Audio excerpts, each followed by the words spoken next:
Y'all like to call it bust downs, right? Well, if it don't look like this or better, throw it away. In this video, I'm giving you tips and tricks on how to get the perfect bust down every time.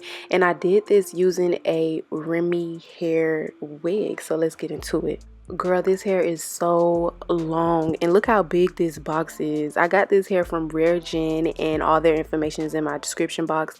I bleached the knots, which bleached perfectly using my technique, and I plucked it, which was also easy because it wasn't that thick to begin with. But what is thick is the hair. Like, do y'all see this? I was confused when I got it because I'm like, what is happening here? I had to go on the website to go read the hair description, but the lace is a blend of Swiss lace, I believe, and a silk based closure, which I was concerned about because I wasn't sure how it was going to turn out, but I guess we'll see.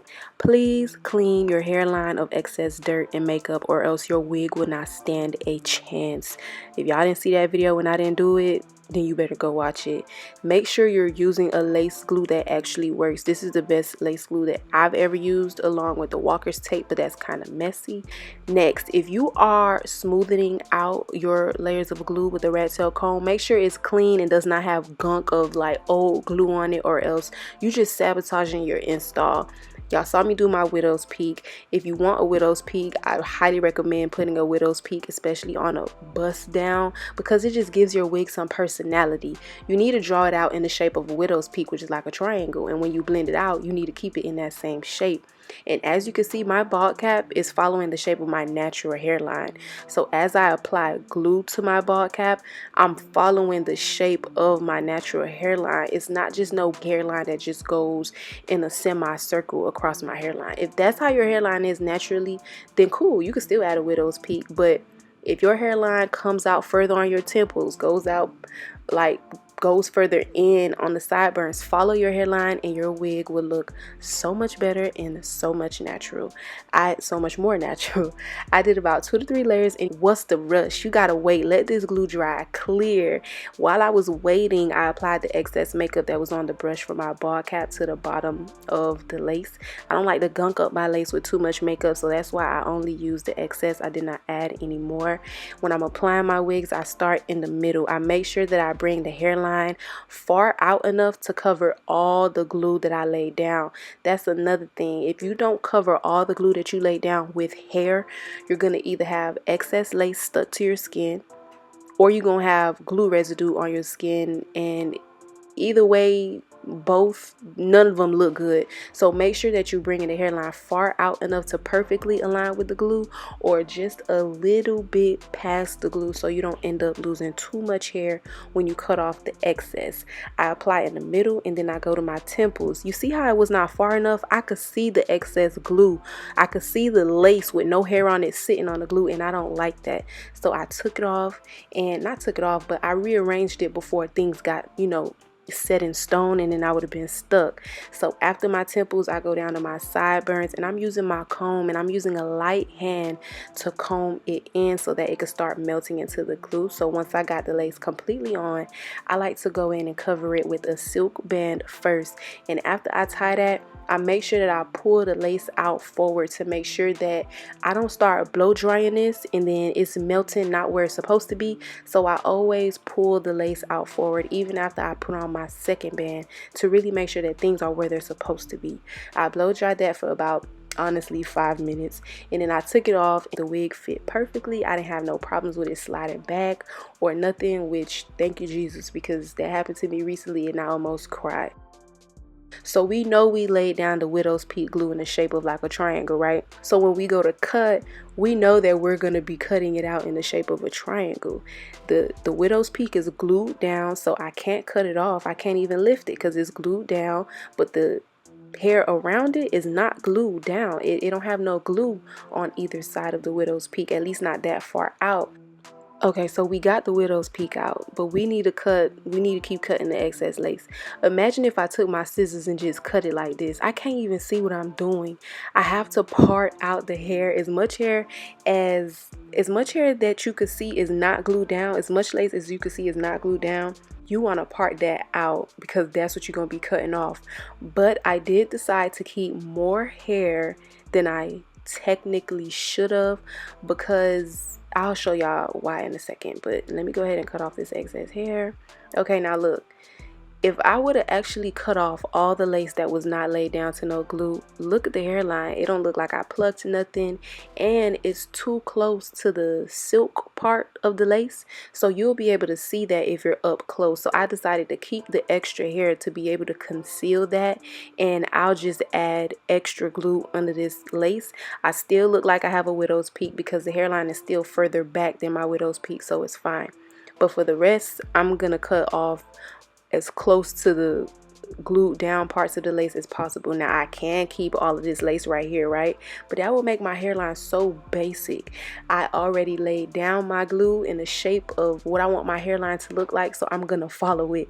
If there's no glue under this hair right here, I have no problem parting ways with it as long as there's nothing compromising my install, like the silk part being seen. You can't see that right here, so I had no problem cutting off that hair. And then I cut off my ear tabs, and I personally don't care for long sideburns, so I took this piece right here and I cut that off too, because why? That's just, I personally don't see that to be necessary. So remember, I didn't cut off this lace as far back as I technically should have, so I have to add more glue.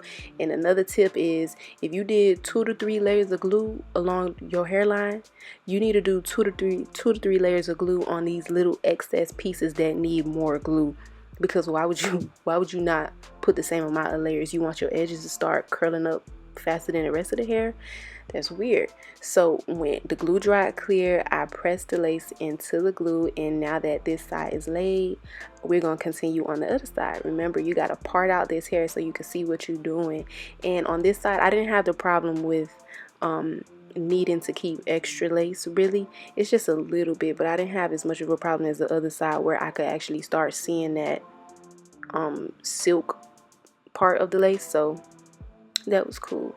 After I put the excess glue here, it dried clear, and I laid that down, and then I kept cutting along the rest of the hairline. But I felt like my widow's peak looked a little bit too thick. You got to pay attention to detail when you're doing stuff like this. Like, does this really look right? So I plucked some out of it, and if you need some tips on how to pluck your lace, then I have 2 videos on that. I highly recommend you go watch them. On this side, I already know this part is getting cut out because it's not glued down to anything. I pulled my wig down so I can make sure that I'm not cutting off too much, because some of it is not in glue, and if I didn't stretch it out first before I start cutting, I might have cut it a little bit too short, and it wouldn't have even covered my sideburns. So that's why I stretched it out. I added some more glue. I took my tweezers and I laid it down in the glue once my 2 to 3 layers of glue dried clear. Now the wig is on, but the hairline is not melted. You have to melt your hairline, and I love these 2 products for that. But today I'm going to be using the spritz. I know I'm so old school, but the spritz, I don't know, for me it just melts the hairline so good to me. I sprayed that along my whole hairline, and you gotta hurry up and put that band back on, because sometimes if you get too much liquid on the lace too soon, it will start lifting and then it just gets out of place, and you don't want that. So I had to hurry up and put the bands on. I blow dried it again for like another 5 minutes. When I took the band off, look how laid that is. Look how melted that is. That's what you want. And I took the excess makeup again on that brush, and I just lightly dabbed that across my hairline. And now we can start styling the rest of the hair. Wow, I had some concealer laid out on my table, and I put the comb right in the concealer and did not notice that the concealer got on the comb, and I combed through my hair. So I had to clean that off with some makeup wipes. But then I took my ear from out of the wig because now everything is flat. Y'all see the straps that be coming in the wigs? Y'all should definitely use them. If you have ripples in your wig, that's going to help flatten out the ripples. And if you don't, like I didn't have no ripples, but it still helped make the wig sit even flatter. It does come with loops in the wig to hook them onto, but I just be hooking them together, and it makes my wig sit super flat. I hot combed my hairline going back because I like my roots very flat. And I started trying to decide, like, should I put baby hair or no? But look what happens when I part out the baby hair. You could see the silk part of the lace behind it. And I'm like, you know, I'm not gonna force this wig to do something it's obviously not meant to do. And I'm not trying to find no ways around it. So this is gonna be a bust down with no baby hair, a clean hairline. There's so many different type of wax sticks out there, but the Care is the only one that I use, and all the products that I use will be linked in my Amazon storefront, and the link to that is going to be in my description box. I put the wax all over the top of my head, and then I hot comb the product in. There's so many ways to get the top of your wigs flat. There's no reason for your wigs to be high top anymore unless that's the look that you're into, but this is one of the easiest ways to get the top of your wigs flat. I know it's a trend right now to have more of a natural look, not do too much flatness on your wig, but if you're like me and you're still into the whole flat thing and the whole laid look, then your wax stick will be your best friend, and you could pair that with some spritz and boom, the top of your wig will be sitting flat. I also like to spritz my baby hair brush to help me lay down my widow's peak even better. On the other side, I actually sprayed the widow's peak directly with the spritz instead of with the brush, and then I combed it in to really help me mold the widow's peak in the hairline.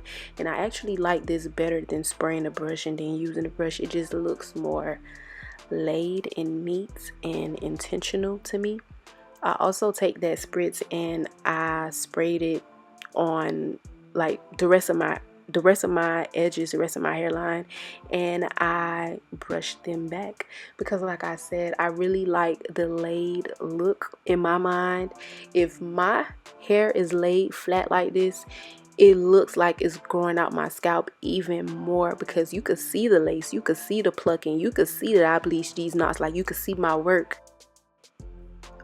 Okay, so remember I said this is Remy hair. The website says Remy human hair, but I feel like Remy and human hair are different. So I was scared to put a flat iron to the hair. I wasn't sure what was going to happen, but nothing happened. I just didn't use no extra products on this hair. I didn't want to weigh it down. I didn't want to do nothing that could cause it to just act crazy on me. So I just literally took the flat iron directly to the hair and I flat ironed it, and it came out really nice. The hair was silky after I did this, and I showed y'all how thick the hair was already. So yeah, I'll show you more of the hair in a little bit, but everything looks good, everything is cute. I like to take a very thin concealer brush and I take some concealer and I go down my part. The part was already two-tone because the lace was a different color from the silk part, and I didn't like that, so I needed to make it even. And once I did that, then everything was real cute. I can't believe I forgot my earrings, but that's how I get the perfect bust down. I personally don't even like the word bust down, just call it a part in the middle with straight hair. But thank y'all so much for watching. Thank you Raregen for sending me this wig, and I'll see y'all next time. Bye.